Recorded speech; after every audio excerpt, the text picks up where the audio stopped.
Estava dando uma olhada na tabela do Brasileiro, vendo as competições que cada clube tem, e dos 20 clubes da Série A, o Cuiabá e o Vasco são os únicos que vão começar esse Campeonato Brasileiro com foco total na competição, só com a competição.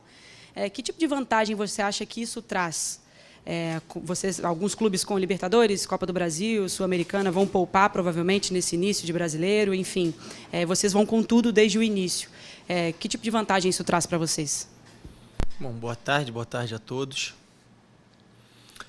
Eu acho que é possível que traga uma vantagem no sentido da gente conseguir ter um elenco mais descansado, vamos dizer assim, melhor recuperado entre as sequências dos jogos. Talvez no primeiro, segundo jogo isso não tenha um peso tão grande, mas com certeza, à medida que os jogos vão passando e os adversários vão tendo sequências maiores de 5, 6 jogos sem uma semana aberta, isso tende a trazer um desgaste, um peso importante, e a gente tem que saber usar isso a nosso favor, tentar manter a identidade de ser uma equipe intensa, agressiva, que propõe um jogo num ritmo elevado, e é possível que os adversários sintam isso em algum momento e a gente possa ter vantagem.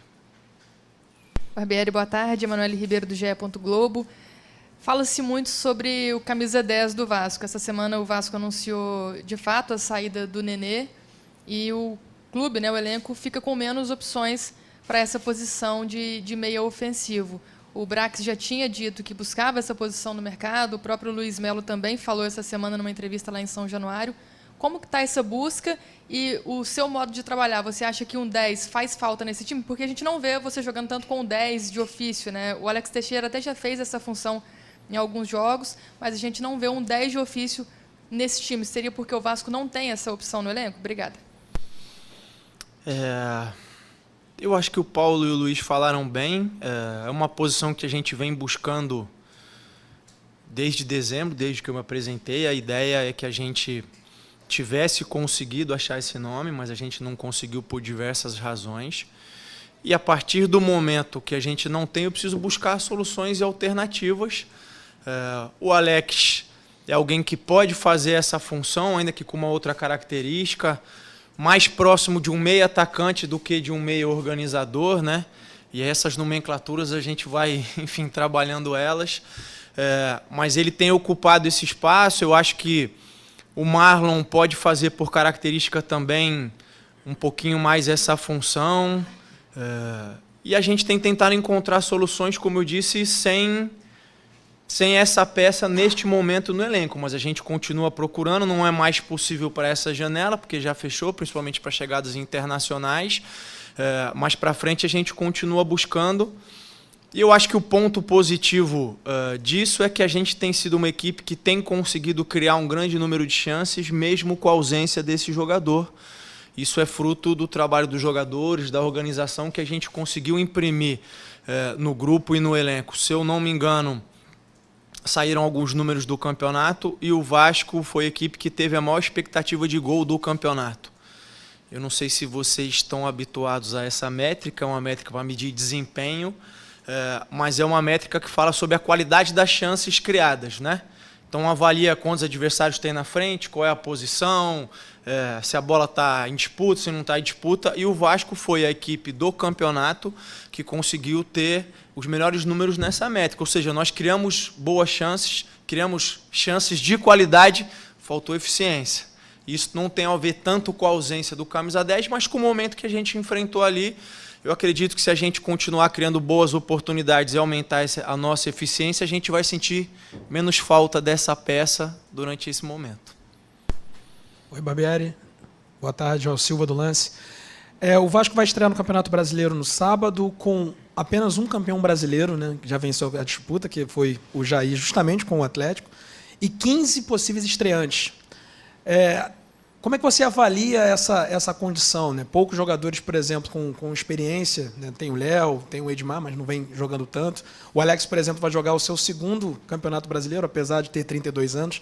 Então, eu queria que você falasse um pouco sobre isso, explicasse, né, quais são as vantagens, né, ou as desvantagens de ter um grupo inexperiente em apenas um jogador que conquistou essa competição, que soube jogar para vencer.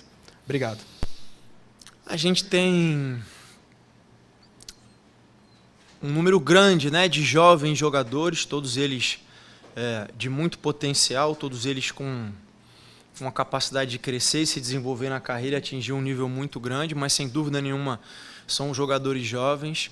Se eu não me engano, a gente tem 7 jogadores com mais de 38 jogos em Série A, e aí eu estou falando 38 jogos porque é um número de um campeonato todo, né? Então eu acho que essa lacuna nesse quesito experiência, sem dúvida nenhuma, é um fator de dúvida, no sentido de que a gente precisa ver como esses garotos vão responder, pelo que eles têm apresentado do início do ano até agora, pelos que eles têm apresentado nos confrontos com grandes equipes que disputam o Campeonato Brasileiro, pelo que eles têm apresentado nos treinamentos. Eu me sinto seguro para dizer que tenho uma expectativa muito positiva em relação ao desempenho deles, o crescimento e o desenvolvimento deles. Mas, sem dúvida nenhuma, nesse momento, esse elenco, essa equipe é uma equipe jovem e faz parte daquilo que a gente falou em muitas outras oportunidades, desse processo de reconstrução, de reformulação. A gente teve a saída de 24 jogadores, a chegada de 14, é muita mudança, falando em 3, 4 meses de trabalho. Eu enfatizei isso em uma outra oportunidade e fiz um paralelo em relação à Avenida Brasil. Vocês se lembram bem que o caminho é difícil e tortuoso. Isso não mudou de 3 semanas para cá, continua, a gente tem grandes desafios pela frente, mas eu acredito que a gente vai fazer uma grande competição e vai terminar de forma bastante positiva. Barbieri, Vitor do Globo, boa tarde. A estreia no Brasileiro é parte de um projeto de futebol a longo prazo do Vasco, que vive essa nova fase. E eu queria te perguntar se hoje o futebol do Vasco, você trabalha com uma projeção de resultado, algum objetivo dentro desse campeonato, alguma coisa clara nesse sentido? Eu acho que a gente tem etapas que a gente tem que cumprir, elas são progressivas, e eu vou me ater às iniciais, né? Seguindo a linha do que eu tenho falado desde o início do ano. Acho que, num primeiro momento, é muito importante que a gente seja uma equipe competitiva, uma equipe que consiga competir de igual para igual com qualquer adversário. Eu acho que a gente vem trilhando esse caminho. Num primeiro momento, a gente precisa ter os pés no chão e entender que a gente precisa contrariar as estatísticas, e quando eu falo das estatísticas é em relação às equipes que sobem. Normalmente, uma grande parte acaba descendo no final do ano. É também, de uma certa maneira, contrariar a estatística recente do clube, que oscilou demais nos últimos 10 anos entre subir e descer. Então a gente precisa enfrentar isso de frente, e é um cenário com o qual a gente não quer lidar. A gente quer passar por isso, acho que são essas primeiras etapas. E a partir daí, a partir do momento que a gente consegue ser competitivo e consegue uma consistência de rendimento, a gente pode ir pensando em etapas maiores. A primeira delas, sem dúvida nenhuma, depois dessas que eu falei, seria conquistar uma vaga numa competição internacional e assim por diante. Eu não quero colocar uma meta fixa ou um rótulo, porque também nos limita em relação à projeção e sonho, expectativa. E a ideia, como eu disse, é que a gente possa competir com qualquer equipe num campeonato duro, em que a consistência acaba falando mais alto no final. Barbieri, boa tarde, Dieguinho do canal Futebolaço. A gente acaba falando um pouco mais no pós-jogo e a gente acaba perguntando coisas inerentes ao jogo em si. Eu queria te fazer uma pergunta um pouco que tem a ver com tática. Durante muitos anos se jogou no 4-4-2 e de um tempo para cá, praticamente todas as equipes jogam ou no 4-3-3 e um tempinho um pouquinho atrás mais no 4-2-3-1. E eu queria ouvir de um treinador, especificamente de você, Maurício. Por que essa insistência de sempre jogar com 2 pontas, na maioria das vezes com o pé invertido? Queria ouvir um pouco a sua visão, até porque normalmente na hora de se defender, defende-se muito num 4-4-2, mas o 4-4-2 que basicamente essa geração cresceu jogando foi ficando um pouquinho de lado. Então queria ouvir de você o porquê desse esquema normalmente com 2 atacantes, perna invertido. Obrigado. Claro. Eu só não entendi um ponto da questão, e aí se você puder me explicar. A insistência que você falou, você diz em relação às equipes de uma maneira geral ou a equipe do Vasco em si? O Vasco joga muito no 4-3-3, mas de uma maneira geral, a maioria das equipes jogam nesse esquema. A gente viu que o 4-4-2 ficou um pouco de lado. Queria ouvir a sua visão do porquê desse sistema e normalmente sempre com os pontas de perna invertida. Sim.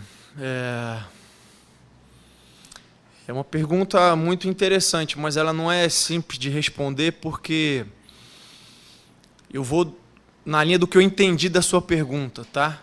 Porque mesmo o 4-4-2 ele tem muitas variações. Por mais que você dê um nome, você pode jogar num 4-4-2 com um losango, que é diferente de jogar num 4-4-2 com duas linhas de 4, que é diferente de jogar no 4-4-2 quadrado, que talvez seja mais a sua pergunta, que tem a ver mais com uma história do futebol brasileiro, mas vou colocar aí mais de uns 15 anos para trás, em que se jogava com 2 volantes, 2 meias por dentro, e o corredor muito para os laterais. E praticamente ninguém joga mais assim. Eu acho que tem a ver a questão do 4-3-3, ou muitas equipes até atuando num 3-4-3, enfim. Tem a ver com uma preocupação que eu acho que ela não é recente, ela sempre existiu na história do jogo, mas de ocupar bem os espaços, de ocupar o campo em amplitude, de fazer com que o adversário tenha que se preocupar em defender um espaço maior, e com isso você consegue ou gerar espaços por fora ou gerar espaços por dentro. A questão dos pontas invertidos, eu acho que é porque quando eles conseguem fazer uma dobra com os laterais, você ganha o cruzamento de pé trocado por dentro, o cruzamento do pé bom do lateral por fora, e ganha a possibilidade de finalizar com o pé bom por dentro. Quando você joga com um ponta pé aberto que vai levar para o fundo e para cruzar, ele não tem tanta possibilidade de finalizar com a perna ruim, e você acaba tendo 2 jogadores que vão cruzar com a mesma perna, o ponta e o lateral, né? A não ser que o lateral venha por dentro. Mas, de novo, isso eu estou falando de uma maneira geral, é preciso entender o contexto específico daquele elenco, as características. Tem jogadores que preferem jogar de perna invertida, tem jogadores que têm preferência por jogar com a perna boa. Eu acho que, na verdade, um dos desafios que existe no futebol, principalmente brasileiro, é que as equipes jogam de formas muito distintas, e mais até do que a plataforma de jogo, se é 4-3-3, 4-2-3-1, enfim, você tem equipes que defendem bloco baixo, tem equipes que te pressionam, tem equipes que alternam durante o jogo, você tem uma série de condições que tornam desafiador você desenvolver uma única fórmula para enfrentar todo mundo. É muito difícil fazer isso, né? A não ser que você seja uma equipe extremamente dominante, e é difícil de encontrar isso, até pelo equilíbrio que o futebol brasileiro tem, embora tenha equipes que financeiramente têm se destacado e tal, mas você tem um equilíbrio maior. Então, é isso. Difícil responder a sua pergunta de forma assertiva. Barbieri, boa tarde a todos. Flávio Vinick, do SBT. Eu queria que você falasse da estreia propriamente, né? O Vasco, depois de 2 anos, volta a jogar a Série A do Campeonato Brasileiro, e o primeiro jogo é logo contra um candidato ao título, fora de casa, né? Imagina o torcedor, quando olhou a tabela, depois vai voltar a encarar logo o Atlético Mineiro no Mineirão. Fala um pouco desse jogo e tudo que cerca esse retorno do Vasco à Série A.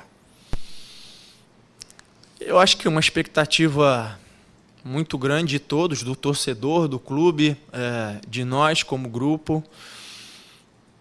Todos os jogadores gostam dos jogos grandes, isso é unanimidade em todos os clubes, em todos os lugares. É claro que enfrentar uma equipe como a do Atlético Mineiro sempre é um desafio importante, mas é um desafio que mexe com os jogadores de forma positiva, no sentido de mostrar o seu valor, de se reafirmar enquanto grupo, enquanto equipe. A gente sabe da capacidade não só coletiva, mas individual que o Atlético tem. Eu posso citar inúmeras figuras, mas eu acho que o principal destaque seria o Hulk. E eu não quero me estender, porque eu não sei se ele vai jogar ou não. Pode ser, eles têm feito um rodízio grande entre os jogadores, pode ser que ele não comece o jogo, mas é um dos jogadores que tem capacidade de desequilibrar.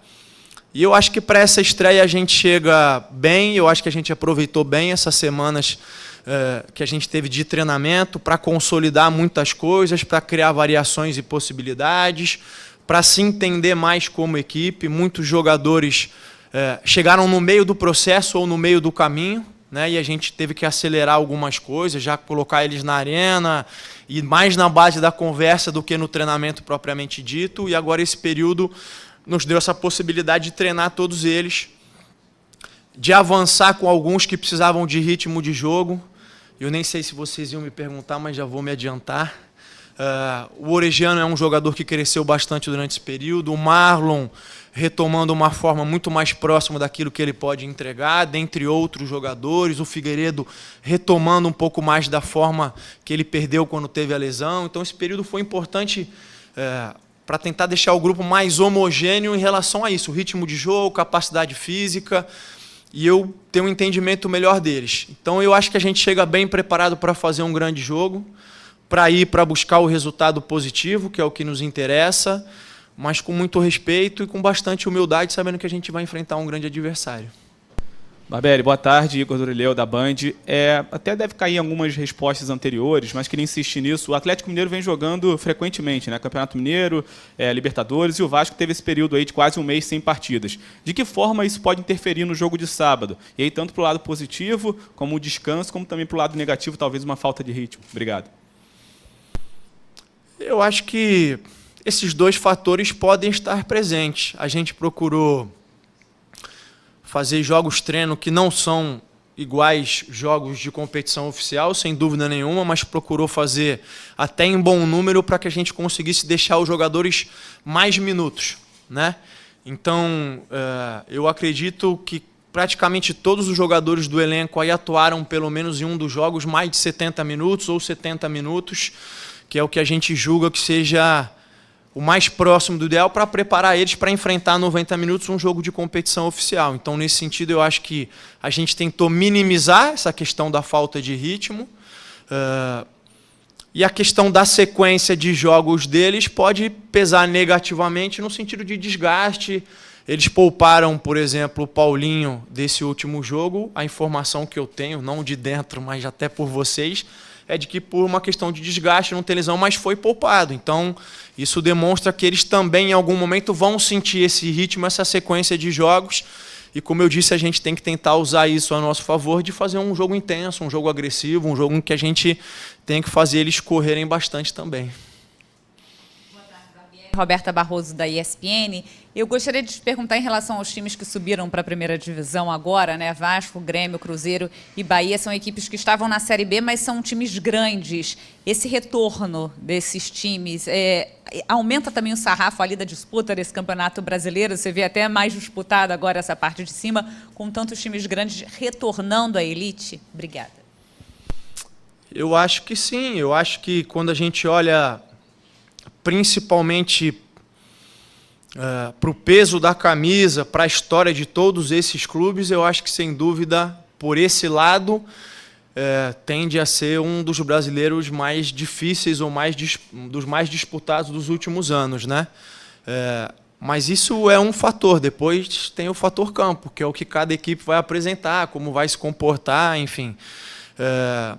Eu acho que, até pegando o gancho da primeira pergunta sobre a gente enfrentar o Atlético Mineiro, eu acho que nesse brasileiro não vai haver vida fácil, como não houve nos últimos anos.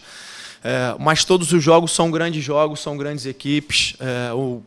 O investimento, de uma maneira geral, de todas as equipes tem crescido nos últimos anos, todo mundo tem se reforçado, a gente tem tido a entrada da SAFs, como é o próprio caso do Vasco aqui, então eu acho que tem tudo para ser um campeonato ainda mais equilibrado do que foi nos últimos anos.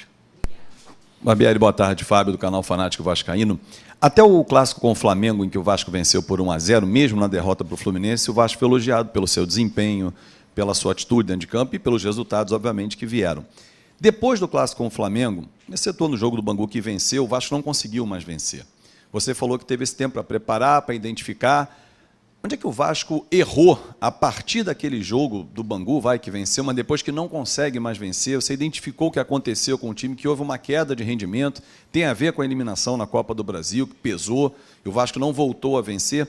E queria que você falasse do Andrei, porque se perguntasse a 10 torcedores, 11 queriam o Andrei de volta. E muitos reclamam, mas o Andrei e o Jair não estão conseguindo jogar juntos. Você também consegue identificar uma dificuldade do Andrei em posicionamento junto ao Jair?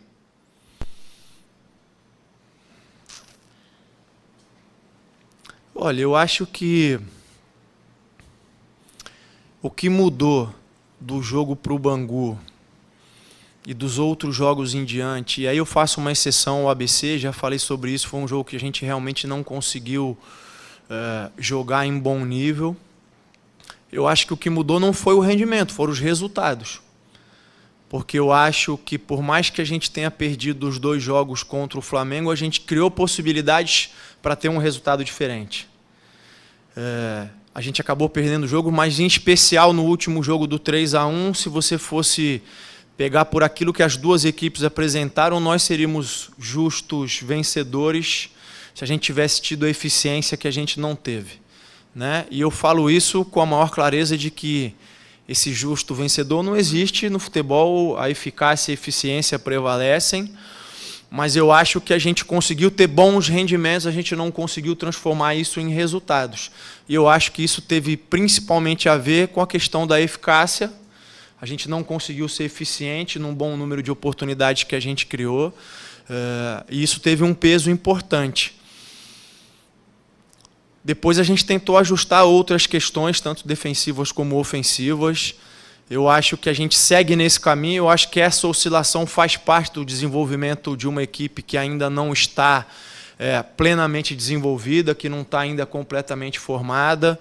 A gente teve, como eu disse, jogadores chegando, jogadores em que o Capasso mesmo é um que chegou durante, entrou numa situação, até nesse 1-0 que a gente ganhou com pouco tempo de treino, entrou numa fogueira e foi muito bem, depois oscilou o rendimento dele, houveram outros jogadores, o Andrei veio na mesma condição, porque veio de um período de inatividade de jogos, vinha treinando, oscilou, teve jogos em que não conseguiu ter o melhor desempenho, mas no último jogo teve um desempenho bom.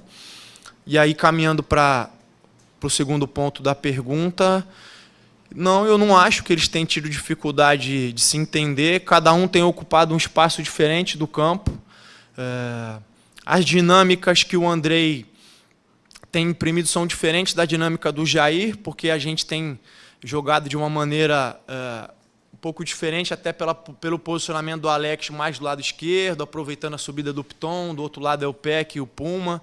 São 4 jogadores com características diferentes, mas o Andrei tem se adaptado, tem conseguido chegar à frente, tem conseguido finalizar, o Jair também. Eu acho que esse período de treinamento foi importante para eles se entenderem ainda mais, e acho que a gente tem condição de, no sábado, demonstrar isso, fazer um grande jogo, ter um grande rendimento. Boa tarde. O Totti, bate velocidade do nosso Vasco. No último jogo contra o Flamengo, você foi questionado sobre o que o Vasco poderia almejar no Campeonato Brasileiro. Tu falou que não sabia, porque não tinha ainda estudado de outros adversários do Campeonato Brasileiro. Só sabia o que tinha enfrentado no Campeonato Carioca. E agora, como você avaliou outros adversários, além do Atlético Mineiro, o que o Vasco pode almejar? Você que não quer criar expectativa na torcida, mas tem uma meta para ser atingida. E sobre também, você sempre gosta de enfatizar, de não deixar o adversário acomodado, ter uma zona de conforto dentro do jogo. Vai continuar com essa filosofia ou vai depender do adversário? Bom, em relação a estudar os adversários, eu posso dizer que nesse momento eu estudei muito bem o Atlético Mineiro. Então ainda faltam muitos outros para eu poder ser assertivo em relação ao campeonato. O que eu posso dizer, e aí respondendo o outro ponto da sua pergunta, é que sim, a gente vai continuar com essa ideia, com essa filosofia de não deixar os adversários cômodos no jogo, de tentar ser uma equipe agressiva. O que vai variar em função do adversário, mas também da estratégia, é muitas vezes a altura do bloco. Em alguns momentos a gente vai fazer isso mais próximo do gol deles, em outros momentos vai oferecer alguns espaços, então ser mais agressivo, dirigindo eles para onde a gente quer. Isso não vai mudar, porque, como eu tenho dito, é o desenvolvimento. A gente apresenta as ideias, a gente treina elas, coloca elas em prática, vê aquilo que funcionou, aquilo que não funcionou, e não necessariamente abandona as ideias quando não funcionam da maneira que a gente queria. A gente volta nelas e trabalha novamente para entender como a gente pode melhorar, como a gente pode potencializar aquilo. E se em um dado momento a gente entender que qualquer ideia não tem perspectiva de dar certo, aí sim a gente muda. Eu não acho que exista uma única maneira de jogar, não sou um treinador que pensa assim, não acho que exista uma única maneira de se viver a vida. Eu acho que existem muitos modos, e eu acho que o futebol, como é uma extensão, uma expressão daquilo que é a vida do ser humano, também existem muitos modos de se jogar, de se vencer, de se criar alternativas. E a gente está trilhando um caminho agora que tem a ver principalmente com o elenco que a gente tem, com as características dos jogadores, e a ideia é que a gente possa ser assertivo nesse caminho. Em algum momento, se a gente entender que isso não vai dar frutos, a gente muda essa rota. Maurício, boa tarde. Flávio Dias, do canal Atenção Vascaínos.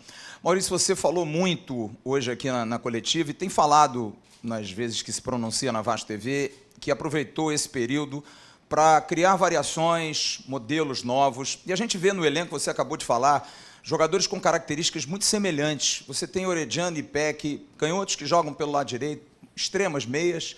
Você tem Eric Marcos, que começou a temporada como titular, e o Alex Teixeira, claro que num nível maior, mas também jogadores de perna invertida. Centroavantes posicionais, como Pedro, como Aguinaldo, agora o Juan Cruz. Volantes, os box-to-box, né? Andrei, Jair, Marlon, o Rodrigo é o mais posicional. Como é que você consegue dar variação tática até para surpreender o adversário? Porque hoje o adversário e o torcedor do Vasco já repete o time de 1 a 11. Todo mundo sabe que começa com o Léo e termina com o Alex Teixeira. Isso é bom, mas ao mesmo tempo também não causa tanta surpresa. Você conseguiu ter essa variação durante esse período?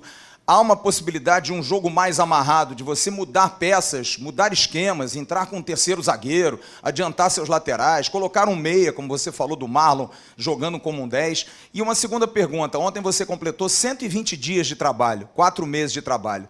Onde é que o Vasco chega em termos de estágio, faltando aí um dia? O Vasco vai ser o Vasco do ABC ou o Vasco vai ser o Vasco dos clássicos do Carioca? Maurício, obrigado. Bom, em relação às variações, né? Eu acho que nesses 120 dias, e aí eu quero frisar isso, é importante, são 120 dias do Maurício no Vasco, mas não são 120 dias desse elenco, porque os jogadores chegaram em momentos diferentes. Então, tem jogadores que têm 120 dias, tem outros que não têm, mal tem 30, né? E eu preciso deles para trabalhar, não trabalho sozinho, né? Então, tem essa dinâmica toda aí. Mas a gente imprimiu um grande número de variações no decorrer desses jogos que a gente fez. A gente já jogou com 2 volantes, com 3 volantes. O Alex, em relação ao Eric, que você citou, o Alex tem sempre atuado mais por dentro. O Eric, quando entra mais grudado na linha, porque o Eric tem uma característica mais de drible, o Alex tem uma característica mais de aproximar do atacante, atacar os espaços, de fazer infiltração entre os zagueiros, que não é tanto a característica do Eric. O Peck é um jogador mais de intensidade e velocidade do que o Luca. O Luca é um jogador que pode jogar por fora e pode jogar por dentro. A gente tem até nos treinamentos alternado, e tenho conversado isso com ele, e ele foi bem enfático. A maior parte da carreira dele ele atuou do lado, como extremo, mas ele gosta de vir flutuar por dentro, mas saindo de fora para dentro. Mas ele também já jogou por dentro, e a gente tem buscado essas variações no treinamento. O Marlon é um jogador que pode jogar mais próximo dos atacantes ou pode jogar mais próximo do primeiro volante, como ele faz na seleção. E também são dinâmicas que a gente tem imprimido. O Figueiredo atuou de volante, atuou como extremo, e aí com uma característica diferente do Eric e diferente do Alex. Então, a gente tem procurado trabalhar isso. A gente já jogou com 2 linhas de 4, já jogou com 3 volantes, já jogou com 3 zagueiros, mesmo não sendo 3 zagueiros de ofício, mas com 3 homens defendendo a defesa por dentro. Então, a gente já criou esse mecanismo e essas variações durante os jogos. E agora foi o momento, de novo, da gente reforçar essas variações, trabalhar, entender em que momentos que a gente pode usar, porque ela tem a ver também com o posicionamento dos adversários, né? Como eu disse, não é uma maneira fixa, não tem só uma maneira de você ganhar os jogos, a gente estuda eles e vê onde a gente pode levar vantagem. Se é sair jogando com 4, se é sair jogando com 3, se é pressionar com 2, se é pressionar com 1, enfim, a gente tem procurado trabalhar tudo isso. Em relação ao último ponto da pergunta, se é o Vasco do ABC ou se é o Vasco dos clássicos, eu gostaria de poder responder a você que vocês fossem ver um único Vasco, mas isso não acontece não só com o Vasco, não acontece com nenhuma equipe do futebol brasileiro. Seria o mesmo que perguntar se o Atlético Paranaense, que acabou de ser campeão estadual invicto e perdeu o primeiro jogo da Copa do Brasil, o que eles vão apresentar o resto do ano? O campeão ou da Copa do Brasil? Todas as equipes oscilam, isso tem a ver com o momento dos jogadores, tem a ver com o momento da competição, e volto a enfatizar, por ter um elenco que tem aproximadamente 60% ou mais dos seus jogadores, com idade até 23 anos, por ser um elenco que ainda está se conhecendo, diferente de outras equipes que jogam há 2, 3 anos juntos, por ser um elenco e por ser um momento de muitas mudanças, o Vasco vai oscilar.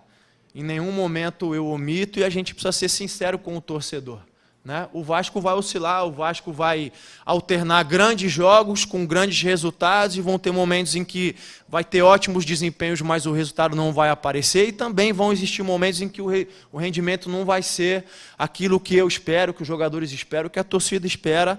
E isso não tem a ver só com o Vasco em si, tem a ver com o processo de formação e desenvolvimento de qualquer equipe de futebol.